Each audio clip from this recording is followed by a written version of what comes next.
Okay, Steve, you're on. Go ahead. Mr. Marks, this is Steve Chewin from MMA Mania. It's a pleasure to talk to you today. How are you doing, sir? I'm good. My pleasure, Steve. Good to talk to you. Thank you so much. I'm looking forward to this main event that you've got coming up here at Bellator 235. How does it feel to be making your Bellator debut? I feel great. I'm feel blessed for the opportunity. Yes, and you're getting a hell of an opportunity here with the War Master, Josh Barnett. I know this is a fight you've been calling for, but what do you think of Josh Barnett as an opponent? Oh, I think he's great opponent, He's legend. He's a great fighter. And I think it's great opportunity for me. You two have both been around the sport for many years, so how do you assess his skills in comparison to yours? He's a great fighter, He loyal. He fights for more than 20 years. He have a lot of skills, but I'm really believing my skills.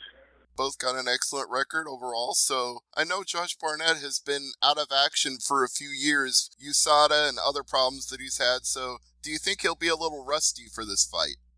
I think the time he don't fight, I think this is no problem for him because he's an experienced guy, He have more than 40 fights. I think this no problem for him. 100% this time he stay off inside the cage, but he's still training. I don't see problem about he stay long time outside the cage. I think maybe he come better. Maybe he training the parts he feel he need to evolution a little more, That's true. The time off may actually be to his benefit. So what sort of statement are you looking to make with this win? Do you want to be in title contention? Do you want bigger fights? What are you looking for? Man, I see before that I tell you in the last interviews, I see Scott Cooker, he say for Josh, make the title shot. He need one win. But after my win, I don't believe I have the title shot because Czech Congo is the number one contender.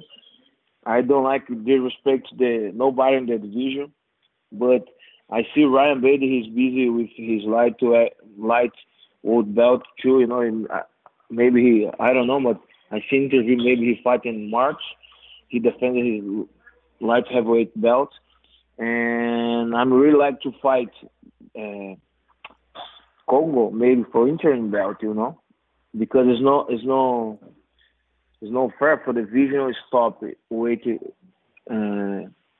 Ryan Bader, I think the division needs to keep going, and the day he come back, he fight for the title again. He put his heavyweight in the line.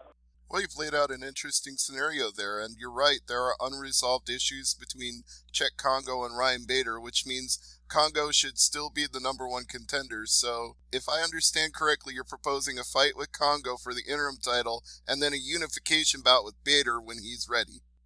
Yes. In the last fight, I watched the fight, Bader and Congo.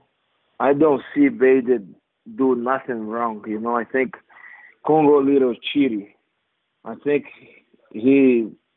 I don't know.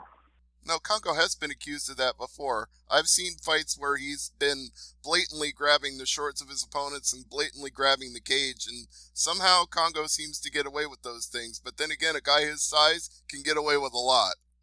Yeah, I watched the video too many times, and I don't see Ryan Bader put his fingers in the eye, I think I don't know, man. I can't talk, I don't know, but I don't see Ryan Bader do nothing wrong in the fight. Have you ever had a fight yourself where you've been poked in the eye and been unable to continue? Sorry? Have you ever experienced that yourself, getting poked in the eye so badly that you've been unable to continue a fight? Yeah, in my fight with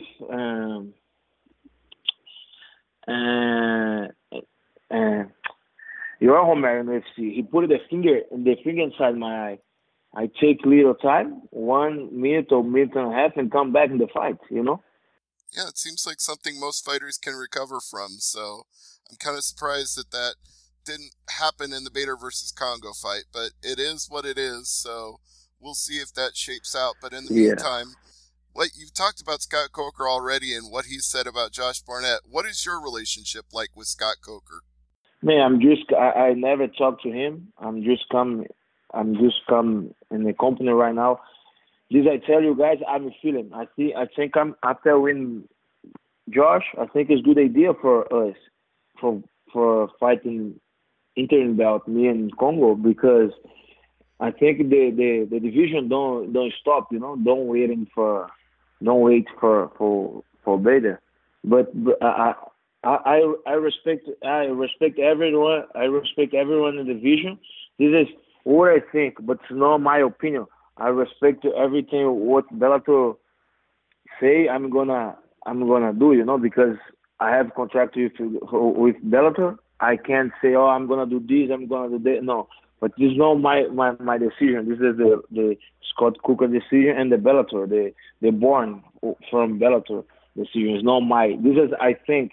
I talking about more fan. I think it makes sense after be Josh, maybe fight interim, but maybe him put somebody that show, stay have more win in the side of the division. I respect it too because I'm here. I'm just come in the division. I don't disrespect nobody in the division.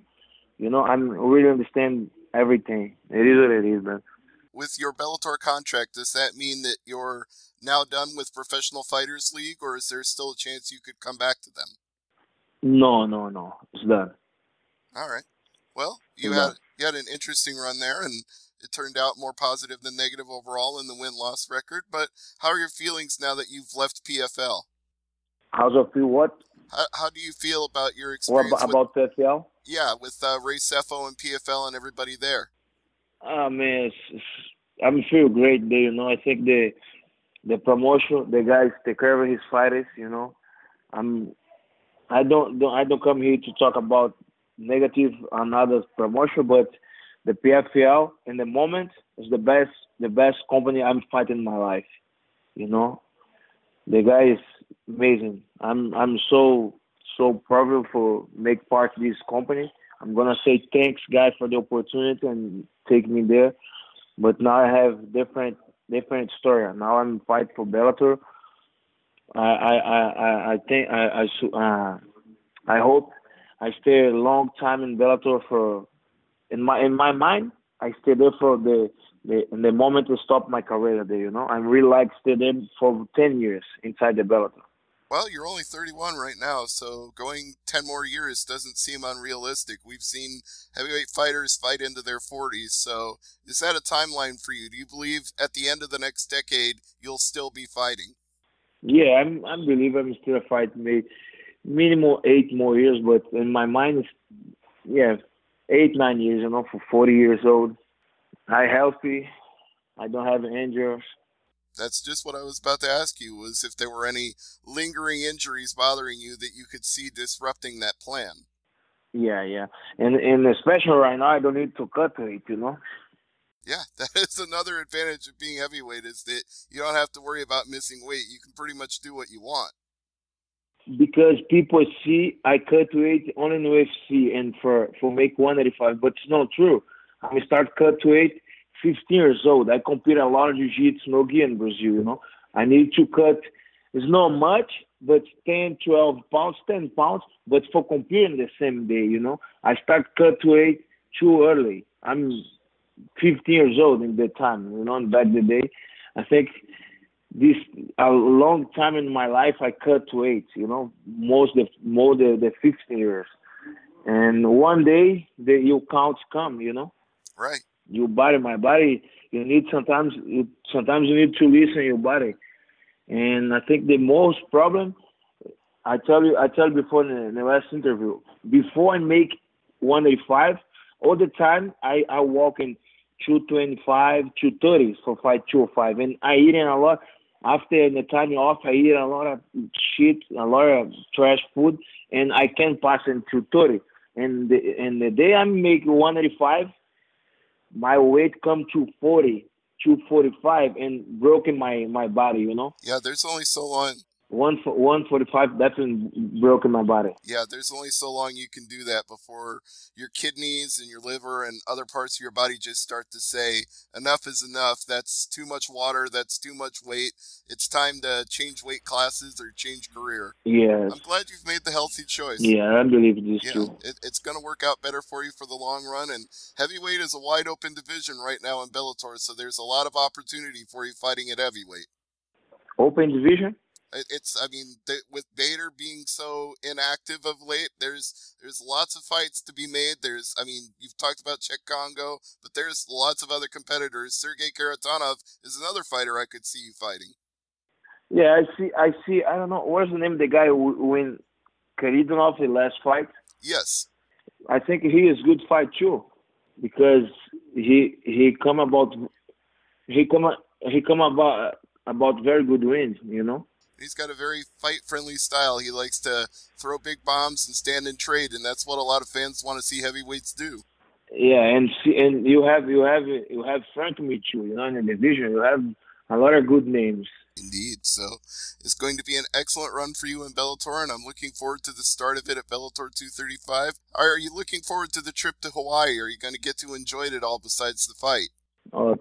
I'm very excited for being in Hawaii. My first time there. I have a lot of friends here in Vegas from Hawaii, and I'm very excited for being there. It's good weather, you know. It looks my city there in Brazil.